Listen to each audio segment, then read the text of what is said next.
Hello, this is George Hutton, and you are listening to the Mind Persuasion Podcast. Today we continue our study of money brain. For more information, please visit mindpersuasion.com/money-brain. Today we're going to be talking about government promises. These may be tough ideas to hear, but it will be necessary if you are to fully understand and master the concept of money, so that you can use it as a tool and get as much of it as you can. New Coke. Once upon a time, Coca-Cola decided to invent a new formula for their famous drink that had made them billions of dollars. This foolish mistake nearly ruined them. Now Coke is called Classic Coke because when they came up with New Coke, it was horrible and everybody hated it. But the strength of the anger wasn't simply because the flavor changed. It was because this foolish mistake created one of the strongest psychological responses known to humans. And that is the thought of something that belongs to us being taken away, especially without their permission or even knowledge. People who drank old Coke liked old Coke. They counted on buying old Coke whenever they wanted it. Even though they knew and expected that they had to pay for it, it felt like it belonged to them. Understanding what we know so far about money and trade, this makes sense. A person has a job and they make a certain amount of money. They have a certain portion of that money budgeted for Coke.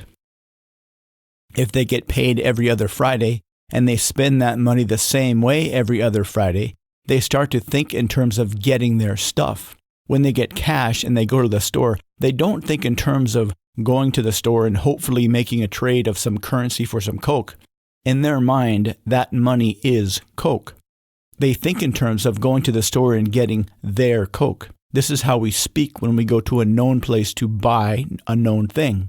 Nobody says, I'm going on an adventure. I'm going out into the wilderness and I hope I find somebody that has some food that they'll be willing to trade for this money. Wish me luck. That would be silly. Instead, we say, I'll be right back. I'm going to buy my dinner. Want anything? This is essentially an unspoken agreement between sellers of goods and customers. We'll always have your stuff here. Come here whenever you want. We'll gladly take your money and give you your stuff. Even though we haven't yet traded our money for the stuff, since we keep buying the same thing in the same place, we think of it as our stuff. So when people showed up in their local supermarkets and found old Coke had been replaced by this new crap, they were furious. Imagine if your favorite fast food restaurant that you love to eat at every Friday had changed their menu without telling you. This would feel like a traitorous act. Why are we going to such great lengths to explain this? Because those in charge of society know very well these psychological aspects of human nature. PreMoney Society. Recall our discussion of an imaginary society that existed before the advent of any type of money. Farmers would farm and produce grain. Other farmers would produce meat. Soldiers would do the protecting. The government would essentially redistribute the stuff. This is a common reason for governments existing, to make sure everybody is producing and nobody is starving. Of course, at the same time, it's easy to imagine that commodity money and IOUs are being used between friends and neighbors. But once coins popped up, this led to an explosion of economic activity. Post-coin redistribution. Taxes have been part of nearly every organized society. As much as people hate taxes, they seem to be a part of human nature. But taxes also require that governments be very careful about how they spend the taxes. Ideally, governments would spend only the taxes they collect. From an individual standpoint, this would be like having a job and only spending what you earned from a debit card. But just like individuals, it is very hard to spend only what is available on your debit card if a credit card is available. For governments, and every government that has ever existed has given into this temptation, this is when they spend more money than they collect in taxes. When individuals spend more than they earn, they put it on their credit cards. When governments spend more than they collect in taxes, they create debt. This is structurally identical. Sometimes they want to get creative and expand the money supply like the Romans did with their coins. Sometimes they set up complex systems like the one that currently exists between the U.S. Treasury Department, a government entity, and the Federal Reserve, a private entity. When individuals want to spend more than we earn, it's because we want stuff. Why would governments, or more accurately, government officials, want to spend more? It helps them to maintain their power. Governments always represent a small fraction of the population.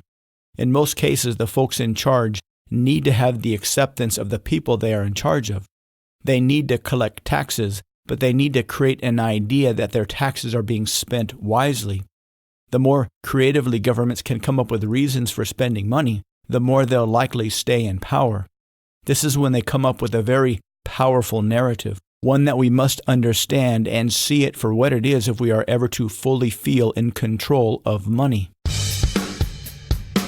Vote for me and I'll give you free stuff. If you were in high school and you were running for student body president, this angle might work. Vote for me and I'll give you a cookie. But for large elections, this is a hard sell.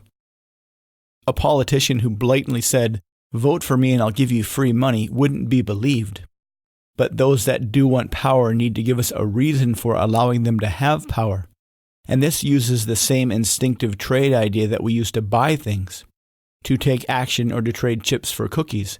The basic argument is this: vote for me, do something for me, and I'll do something for you. It's this "I'll do something for you" part that is the most insidious. There are many ways they present this, but for our purposes, we must focus on the most deceptive, which will be the hardest to fully reject. But reject it we must if we are to fully embrace our own money potential. This is the general angle of their promise. Vote for me and I'll protect your right to X. This is only a short step away from saying, vote for me and I'll give you free X. But it creates the same psychological leverage that created the new Coke disaster. Once we accept that we have a right to anything, we don't feel the need to work to get it. We feel it belongs to us. And when it is phrased in an if-then statement of, vote for me and I'll protect your right to X, then we feel that once we vote, we have and always will have a right to X. In order to fully embrace your money power, you must accept that the only way to ever get anything at all is to exchange something of value that the giver of that thing wants more than the thing itself. To put it blatantly simple, if you want X, the only way to get X, no matter what X is to find somebody that has X and give them something that they want more than X. And they must want that thing that they will accept in exchange for X based on their subjective value, not yours.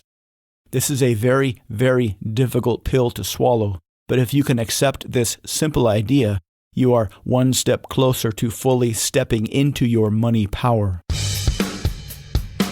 I'm George Hutton. Thank you for listening to the Mind Persuasion Podcast. For more information, please visit mindpersuasion.com/money-brain.